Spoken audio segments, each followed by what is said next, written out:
حضرت بلال حبشی. اب سیدنا صدیق اکبر فرماتے ہیں کہ رسول پاک گزرے، بلال کو مار پڑ رہی تھی، میرے حبیب پاک کی آنکھوں میں آنسو آ گئے. بے خبر ہو جو غلاموں سے وہ آقا کیا ہے. حضور کی آنکھوں میں آنسو، اور حضور نے دعا فرمائی کہ یا اللہ میرے بلال کو نجات دے دے، یا اللہ میرے بلال کو نجات دے دے. رسول پاک یہ کہہ کے گزر گئے. ایک کونے میں، حرم شریف کے کونے میں بیٹھ کے رسول پاک رو رہے ہیں. جناب صدیق اکبر نے کہا حضور کیا ہوا؟ فرمایا ابو بکر سوچ رہا ہوں خدا اگر مجھے پیسے دے تو میں بلال کو خرید لوں، اگر رب پیسے دے تو خرید لوں، سوچ رہا ہوں. جناب ابو بکر صدیق گھر گئے، گھر جا کے حضرت عباس کو بھیجا، کہا امیہ میرا مخالف ہے، مجھ سے وہ بات نہیں کرے گا، آپ جائیے، آپ جا کے کہیے بلال کو بیچ ڈالے. حضرت عباس نے جا کے کہا بلال کو بیچ دو. کہنے لگا میری قیمت بہت زیادہ ہے، 50 دینار کا میں نے خریدا ہے اور میں منافع لے کے بیچوں گا.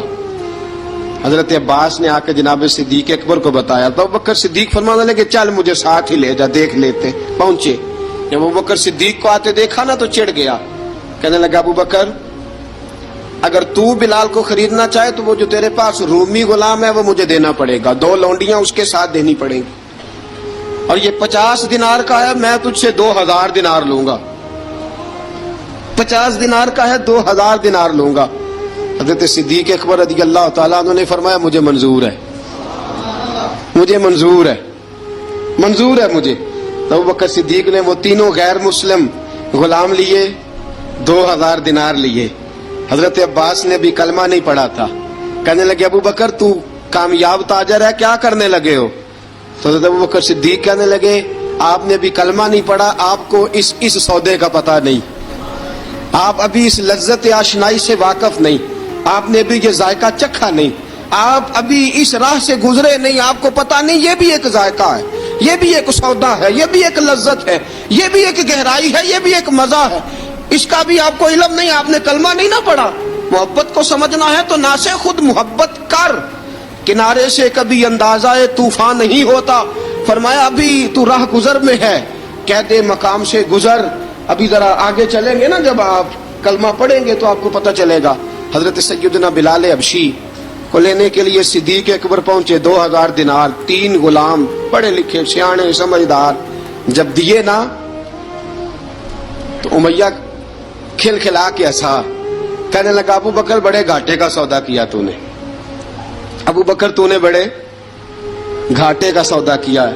یہ پڑھا لکھا مجھے دے کے جا رہا ہے اور یہ ان پڑھ تو لے کے جا رہا ہے، یہ خوبصورت رومی غلام دے کے جا رہا ہے اور یہ حبشی کالے رنگ کا تو لے کے جا رہا ہے، اور 50 دینار کا غلام 2000 دینار میں تو لے کے جا رہا ہے. اتنے گھاٹے کا سودا، اتنی بڑی نادانی. حضرت جناب سیدنا صدیق اکبر رضی اللہ تعالیٰ کہنے لگے امیہ تو کافر ہے، لیکن تو نے ابھی بھی پیسے تھوڑے مانگے ہیں، تو نے بلال کا رنگ دیکھا ہے، میں نے مصطفیٰ کے عشق کا رنگ دیکھا ہے. فرمایا تو ابھی اس کے رنگ میں الجھا ہوا ہے، اور میں جو اس کے باطن کا حسن ہے وہاں تک پہنچ گیا ہوں.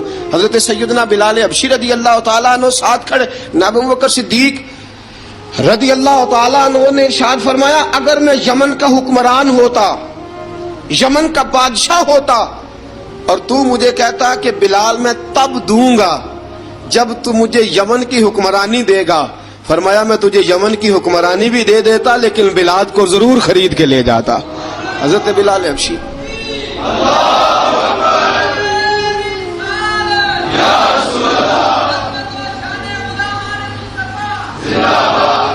جناب سیدنا بلال حبشی. حضرت سیدنا ابو بکر صدیق فرماتے ہیں جب میں بلال کو لینے گیا تو حال پتہ کیا تھا؟ ادھر دیکھیے گا. فرماتے ہیں کہ ٹانگیں اوپر کر کے نا جس طرح آدمی رکوع میں بیٹھتا ہے اس طرح کر کے نا ٹانگیں، اور سر پھر زمین کو لگا کے اس طرح سجدے میں آپ جاتے ہیں، لیکن بالکل ٹانگوں کے ساتھ سر رکھ کے.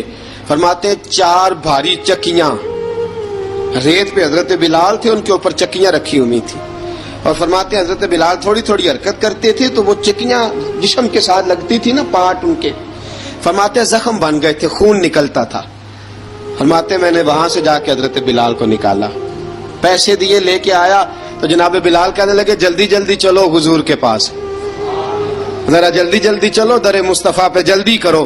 تو جناب سیدنا بلال حبشی رضی اللہ تعالیٰ عنہ کے جواب میں حضرت ابوبکر صدیق کہنے لگے بلال جلدی نہ کر، جب میں آیا تھا تو حضور تیرے لیے آنسو بہا رہے تھے.